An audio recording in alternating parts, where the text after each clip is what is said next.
अस्सलाम वालेकुम दोस्तों, तुसीं वेख रहे हो पाक पंजाब टीवी ते मैं हाँ तुहाडा दोस्त अब्दुल वाहिद। दोस्तों माशाल्लाह अज मैं तुहाडे वास्ते बड़ा ही बेहतरीन, बहुत ही शानदार, सस्ता ज़रई रकबा लेके हाज़र होया। उम्मीद करांगा तुहानूं बड़ा पसंद आवेगा।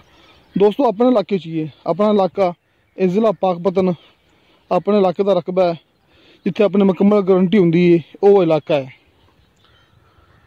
सब तो पहले जिन्हां दोस्तों ने अपना चैनल सबसक्राइब नहीं किया, अपनी मूवी देख रहे हैं पहली दफ़ा, उन्होंने अगर रिक्वेस्ट है कि अपने चैनल करो सबसक्राइब तो नाल ही बेल आइकन करो ओके, ताकि साडी अगली वीडियो का नोटिफिकेशन तुहाडे तक पहुँचे, तुसीं वो वीडियो देखो सब तो पहले। क्योंकि दोस्तों अपनी गारंटी होंदी, आपां तुहाडे भरावां वास्ते वो चीज़ लेके आने आ, कोई रकबा या घर वगैरह सिर्फ वो लेके हाज़र होने जिहड़ा कि बराए सेल हुंदा है।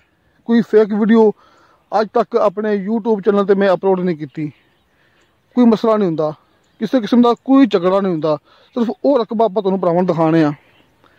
ये माशाल्लाह 50 एकड़ मिसाल तौर पर 2 मुरब्बे इक्को जगह पर मौजूद है, इक्को ही प्लाट है।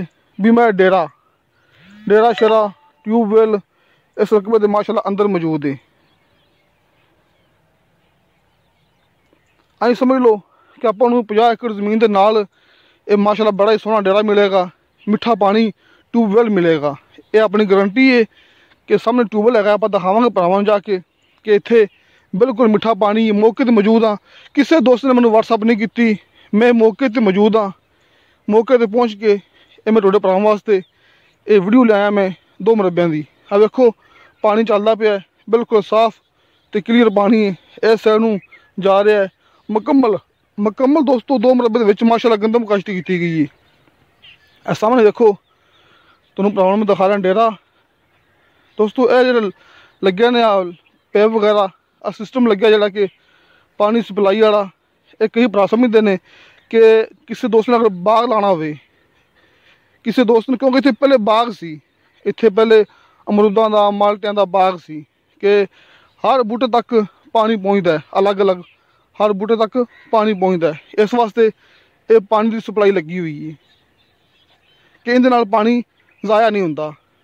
इस सिस्टम नाल पानी ज़ाया नहीं हुंदा, हर बूटे के मुढ़ तक पानी पहुँचता हुंदा है। ये सामने पानी आ रहा है, ये देखो सामने ट्यूबवैल लगे है, दिखा रहा मैं जूम करके भरावां नूं, बल्कि करीब जाके दिखा देंगा मैं कि ट्यूबवैल मौके पर मौजूद है, मिठा पानी है, ये भी अपनी गारंटी है। इस अलावा दोस्तों सिर्फ एक ही बंदे नाँ ते, कोई ये मसला नहीं है कि 2 बंदे 3 बंदे नहीं। दोस्तों ये भी अपनी गारंटी है कि एक ही बंदे के नाँ ते ये डेरा शेरा माशाल्लाह तुहाडे सामने। ये वेखो दोस्तों आपां तुहानूं बैक साइड ते जाके दिखाने आ कि बैक साइड ते तुसीं गड्डी वगैरह या ट्रैक्टर वगैरह तुसीं इस डेरे के अंदर दाखिल कर सकते जी। जरा फ्रंट है डेरा वो थोड़ा जा दरवाज़ा छोटा है, लेकिन बैक साइड से दरवाज़ा बड़ा है। दोस्तों देखो विच कुछ हिस्से से बागात मौजूद है, इत्थे थोड़ा जा बाग भी लग्या हुआ है।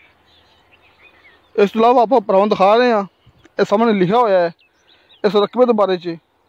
आ वेखो तुहाडे सामने ज़िला पाकपतन मौजा भी लिखा है, ज़िला भी लिखा है तुहाडे सामने। दोस्तों ये 50 एकड़ ज़मीन है, नहरी पानी नहीं हैगा। तुसीं ये भी याद रखना, अगर इस ज़मीन में नहरी पानी हुंदा तो ज़मीन तकरीबन कोई 25 लाख 30 लाख की फी एकड़ के हिसाब नाल सेल होनी सी। क्योंकि साडे इस इलाके की डिमांड है, जिहड़े दोस्त अपने आरफल के रिहायशी ने इस गल समझते हैं कि इत्थे डिमांड वाकई बहुत ज़्यादा है। आप खड़े हाँ आरफल शहर तो तकरीबन कोई अंदाजन 20 किलोमीटर सफ़र चौक मरले, जिहड़ा कि एक छोटा शहर है चौक मरले, बड़ा मशहूर है। चौक मरले तो सिर्फ 1.5 किलोमीटर हट के आप रकबे तक पहुँचे हुए हैं। देखो बिजली मौके पर मौजूद है। यह देखो दोस्तों बैक साइड से जिहड़ा कि डेरा है, इत्थे तुसीं गड्डी वगैरह या ट्रैक्टर ट्राली वगैरह तुसीं अंदर ले जा सकते जी। फ्रंट से निक्का दरवाज़ा है सिर्फ आन जान वास्ते अपने वास्ते, लेकिन बैक साइड से दरवाज़ा वड्डा है, वड्डा गेट लग्या है ताकि अंदर गड्डी वगैरह तो ट्रैक्टर ट्राली वगैरह जा सके। दोस्तों इस रकबे की डिमांड की सिर्फ 15 लाख रुपया। दोस्तों 15 लाख रुपया फी एकड़ डिमांड है। जिस तरह मैं भरावां दस चुकिया कि अगर इत्थे साल का नेरी पानी हुंदा तो फिर इस रकबे की डिमांड होनी सी 30 लाख रुपया, क्योंकि साडे इलाके च इस तरह के रकबे की 30 लाख डिमांड चलती पई है। अगर पानी हुंदा 6 माह का तो फिर भी इनकी डिमांड होनी सी तकरीबन कोई 20 लाख रुपया। 30 लाख नाल डिमांड होनी सी इनकी। साल का पानी हुंदा नेरी, अगर नेरी पानी हुंदा 6 माह का तो फिर इनकी डिमांड होनी सी 20 लाख रुपया। दोस्तों इस रकबे नूं नेरी पानी नहीं हैगा, इस वास्ते इनकी डिमांड की मालक ने फी एकड़ की 15 लाख रुपया। फिर भी 15 लाख के विचों भी प्यार मुहब्बत कमी पेशी हो जाएगी। देखो सामने टरपैन चलती पई है, ये मौके पर भरावां दिखा रहे हैं कि बिजली मौके पर मौजूद है। दोस्तों इत्थे कोई सिस्टम नहीं हैगा खूह वाला, खूह खट्टन की लोड़ नहीं पैंदी, टरपैन लगी है। जिहड़े भरा टरपैन समझते हैं उन्होंने पता है कि इत्थे टरपैन लगी हुई है। छत्तियां मिठा पानी एक गारंटी है। तो दोस्तों मेरा WhatsApp नंबर लग्या हुंदा है हर मूवी की डिस्क्रिप्शन दे विच 0304 30 99 539। तो दोस्तों तुहानूं मेरी वीडियो पसंद आवे, साडी वीडियो लाइक तो शेयर जरूर करो तो अपने बेहतरीन डॉक्यूमेंट्स लेके भेजो, क्योंकि आपां भरावां वास्ते सिर्फ चंगी चीज़ लेके हाजिर होने हैं। तो दोस्तों इंशाअल्लाह ताला मिलांगे अगली वीडियो ते। खुदा हाफिज़।